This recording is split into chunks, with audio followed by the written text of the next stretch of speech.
pauwi na kami. Kanina, nung papunta kami dito, ang lakas-lakas ng ulan. So, nakakuha nga ako ng videos noon. Pasalamat naman ako at wala na rin ulan. Kasi ang hirap, ang dami-dami namin dala. Tapos, dala ng payong. Siyempre, hindi ako makabedyo-bedyo. Charo. Hindi. Kasi kami guys, pag ganitong ano. Pero sa totoo lang, hindi talaga namin sa schedule ngayon. Kasi kumukuha kami ng pagkain, yung binibigay. May mga binibigay kasi pagkain sa amin. O, di ba sayang naman yun? Medyo nakakasawa nga lang. Kasi nga, syempre, yun ang lagi namin ano. Yun ang lagi binibigay sa amin. Pa, okay lang, libre naman. Binibigay lang naman, wala namang bayad eh. So, sino ba naman ang ayaw sa crush niya? Yun ang kinukuha namin tuwing Martes at Huwebes. Pero ngayon Sabado, so nag-message sa amin na may ibibigay sa amin na ano, pagkain. So, kinuha namin. Diba? Sino naman ang aayaw si Gracia? Pasalamat na rin na kami kasi nga hindi na namin yung bibilhin. Sino pa naman ang ayaw ano? Ayaw magastusan. Library. Tapos, lahat ng binibigay sa amin, luto na. Galing restaurant. So, ngayon, mag-aantay kami ng bus dito.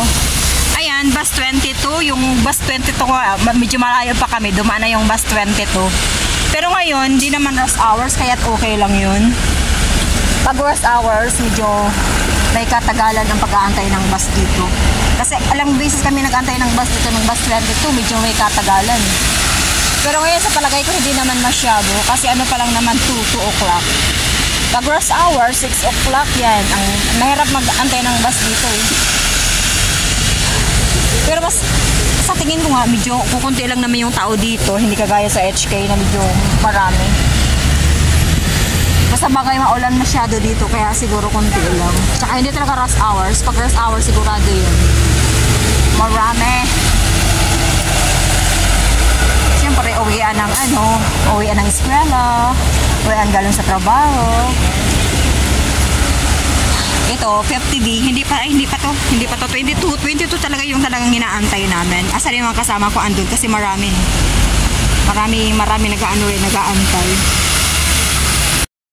Yun lang talagang kaibahan dito. Tapos sa HK. Sa HK, 18 minutes yung pinakamatagal na pag-aantay ng bus. Pero dito, kanina ba kami dito nag-aantay ng bus? Matagal namin inaantay yung 22. Kasi dito kasi naka-number din. Kaso, medyo may katagalan ng pag-aantay ng bus dito. So, no choice naman kami kasi naman maglakad kami. At saka ayaw namin may mga ibang option naman na pagpipilian. Kaso, syempre, baguhan lang naman kami dito. Ayaw naman namin kung saan kami dalhin ng bus at hindi naman namin karisado masyado.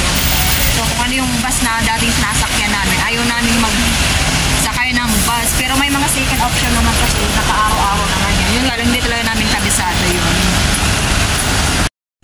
Ito yung bintahin ng may ayuda eh. Hindi na namin bibilahan yan. Kahit medyo nakakasawa guys kasi nga twice or thrice a week binibigyan kami ng mga friends namin, ng mga kapwa Pilipino namin. Ito eh, galing sa restaurant. Tabi talagang binibigay naman nila sa amin.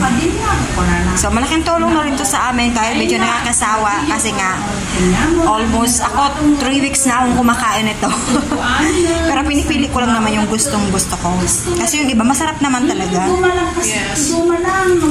So, ito kasi, hindi na namin ito bibilihin din saan ka pa yun. Kasi, original itong damit ko. Ako nakapokus ako sa pagkain lang naman. Tingnan mo yan. Itong siumay na to, tinatanggal namin yung balat. So, ang kinukuha lang namin yun laman lang. Yung balat hindi na namin kinukuha.